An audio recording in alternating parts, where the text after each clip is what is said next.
Hello students, काव्य भाग में हम चैप्टर 3 सेनापति का ऋतु वर्णन पढ़ेंगे। आज सेनापति का जीवन परिचय आपको स्वयं तैयार करना है और मुख्य मुख्य वाक्य पर आपको अंडरलाइन कर लेनी है। अब इसका पाठ परिचय देखिए। यहाँ प्रस्तुत कविता सेनापति के ऋतु वर्णन, मतलब ये जो कविता है इसका नाम ऋतु वर्णन है और ये सेनापति इसके कवि है। तो इन जो ऋतु वर्णन है ये इनकी परिपक्व, प्रौढ़ है ना, परिपक्व और पवित्र नमूना है। इनमें पूरी निपुणता से ऋतु के उपादानों एवं उसके लक्षणों का उपयोग कवि ने किया। कवि ने जो ये ऋतु वर्णन कविता लिखी है इसमें बसंत ऋतु के सारे अंगों का बड़ी ही कुशलता से उन्होंने वर्णन किया है। बसंत का वैभव पूरी छटा के साथ पंक्तियों में पिरोया गया। मतलब बसंत ऋतु आने के बाद प्रकृति में जो जो परिवर्तन होते हैं उन सारे परिवर्तनों का बड़ी ही सुंदरता से इन्होंने अपनी पंक्तियों में उभारा है। कवि ने ऋतु बसंत का सूक्ष्मता पूर्वक मानवीकरण किया है और बसंत ऋतु को उन्होंने बड़ी ही बारीकी से मानव की तरह प्रस्तुत किया है। पूरा परिदृश्य राजा के आगमन काल के वस्तुओं एवं भावनाओं से बुना गया है। जिस प्रकार से एक राजा आता है उसके आने पर जो जो तैयारियां होती है और जैसा दृश्य हमें दिखाई देता है वैसा ही इन्होंने बसंत ऋतु के आने पर बुना है। रंगीन उपवन सुगंधमय है। कोकिल चारण की भूमिका में पदगान कर रहा है। शोभा के सुखमय उपकरण सेना के कवायद की छवि उत्पन्न कर रहा है, क्योंकि राजा एकाकी गमन नहीं करता। राजा कभी भी अकेला नहीं आता है। वह अपने लावर, लश्कर, हाथी, घोड़े, सेना, बंदीजन सब लेके आते हैं। इसी तरह से जब ये बसंत ऋतु आई है तो ये भी अपने साथ उपवन की सुगंधमय सुगंध कोयल की ये पदगान और सुखमय देने वाले उपकरण आदि ये सारी चीज़ें अपने साथ में लेकर आई है। इस तरह भीषण ग्रीष्म के बाद झुलसी हुई प्रकृति पर जब वर्षा की बूंदें पड़ती है तो धरती नयनाभिराम एवं सुखमय हो जाती है।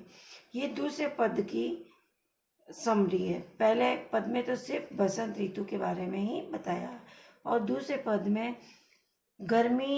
अत्यधिक गर्मी से प्रकृति किस प्रकार झुलस जाती है और वर्षा की बूंदें पड़ते ही वो झुलसी हुई धरती किस प्रकार सुखमय हो जाती है उसका एक साथ वर्णन किया गया है। मानसून का आगमन इस कृषि प्रधान देश के लिए एक उत्सव की तरह होता है। कवि ने डूबकर बरसात के ऋतु चक्र को आंखों के आगे साकार कर दिया है। शीत ऋतु की आक्रामकता को सेनापति के आचरण में कवि ने वर्णित किया। इस हमले ने पूरी प्रकृति को पराजित कर दिया है। बर्फीली हवा की चुभन तीर के समान घातक है। सूरज का तेवर निस्तेज पड़ गया है। अलाव की आग को घेर कर जन समुदाय ठिठुर रहे हैं। देश समाज पर ऋतुओं के प्रभाव का इतना जीवंत वर्णन ही सेनापति को कालजयी कवि बनाता है। कालजयी यानी उसी काल का जाया हुआ कवि बनाता है। कवि ने इसमें बसंत ऋतु की सुंदरता का वर्णन राजा के तरह किया है और अत्यधिक गर्मी से झुलसी हुई प्रकृति का वर्णन, जब बरसात की बूंदें पड़ती है तो कैसा उसमें महसूस होता है उसका वर्णन किया है। और बारिश आने से पहले बिजली की चमक और सावन इसका वर्णन किया है। और उसके बाद उन्होंने अत्यधिक शीत यानी अत्यधिक ठंड का वर्णन किया है अपने इन चारों पदों में अलग अलग। अब हम सबसे पहले ऋतु वर्णन कविता का सबसे पहले पद पढ़ेंगे जिसमें कवि ने बसंत रूपी ऋतु को राजा की तरह वर्णित किया है।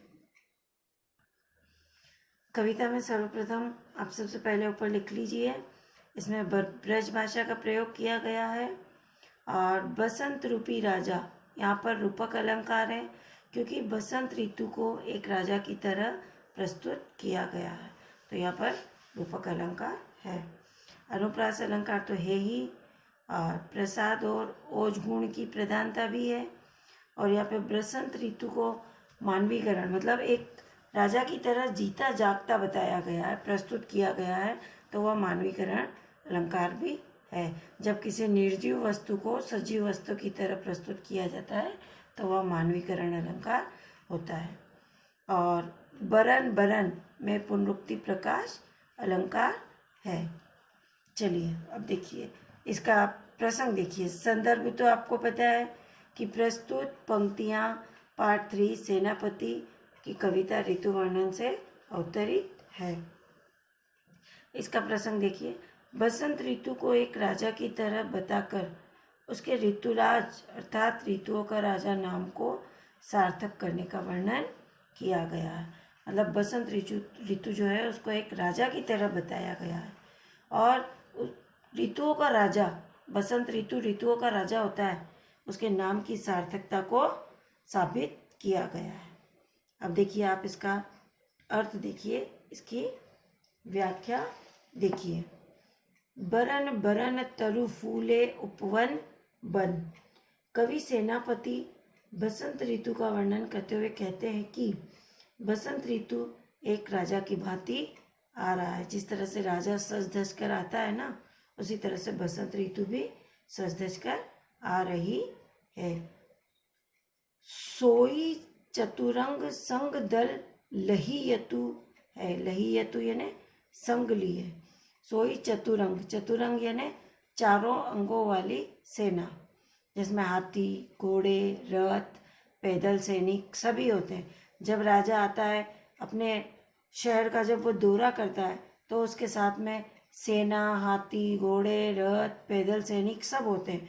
तो उसी तरह से बसंत रूपी राजा जब आ रहा है तो वह अपने साथ में ये चतुरंग सेना को लेकर आ रहा है। अर्थात बसंत ऋतु के आने पर उद्यानों तथा वनों में अनेक प्रकार के रंग बिरंगे फूलों से पेड़ लद गए हैं। यही बसंत रूपी राजा की चतुरंग सेना है। बंदी जीमी बोलत बिरद वीर कोकिले। बसंत ऋतु के आने पर तोते, कोयल की मधुर स्वर बंदीजनों की भांति सुंदर विरुदावली के गान हैं। अर्थात वह सुंदर स्तुति कर रहे हैं। जिस प्रकार से राजा वहाँ से निकलता है तो उनके बंदीजन जो होते हैं वो राजा की प्रशंसा में स्तुति गान करते हैं। तो इसी प्रकार से बसंत ऋतु के आने पर तोते, कोयल, यह सारे बसंत रूपी राजा के आने पर स्तुति गान कर रहे हैं, मतलब अपनी मधुर आवाज में गा रहे हैं। गुंजत मधुप गान गुण गहीयतु। गहीयतु यानी ग्रहण करते हैं, तथा भौरे जो है वो भी गुण ग्रहण करते हुए यशोगान गाते हुए मधुर गुंजार कर रहे हैं बसंत रूपी राजा के आने पर।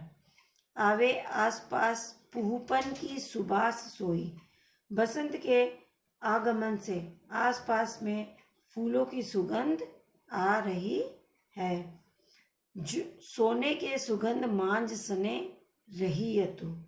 और वो सुगंध ऐसी लग रही है जो सोने के सुगंध होने से दुगना आनंद प्रदान कर रही है। सोने के सुगंध, सोने में सुगंध, यहाँ पर एक मुहावरा है।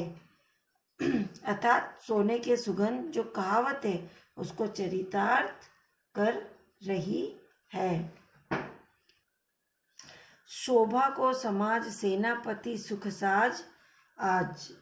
उससे सभी और अनेक तरह के फूलों की सुगंध व्याप्त रहती है। सेनापति कहते हैं कि शोभा के समूह एवं सुखमय सुंदर साज सज्जा से युक्त ऋतुराज एक राजा की भांति आता हुआ सुशोभित हो रहा है।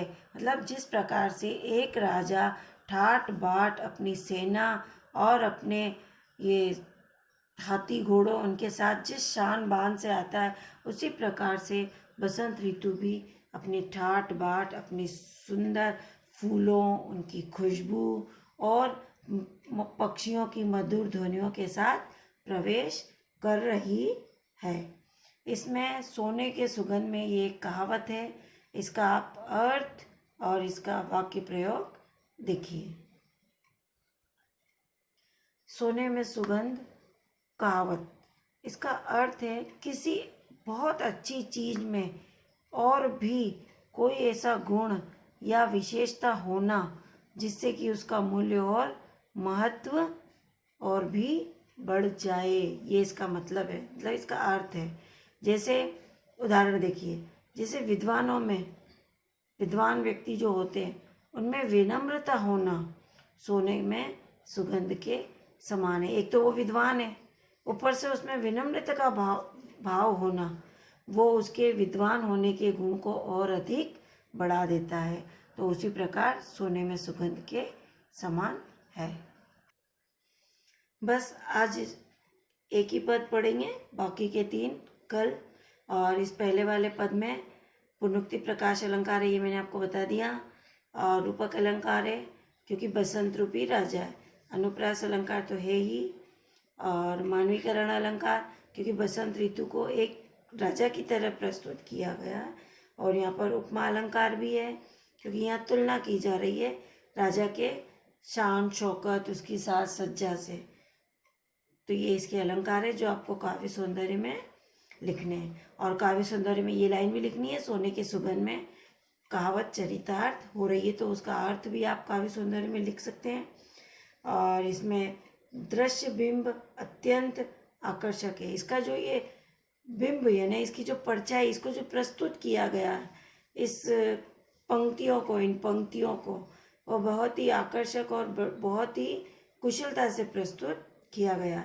ये सारी बातें आप काव्य सौंदर्य में लिखेंगे। बस आज के लिए इतना ही। धन्यवाद।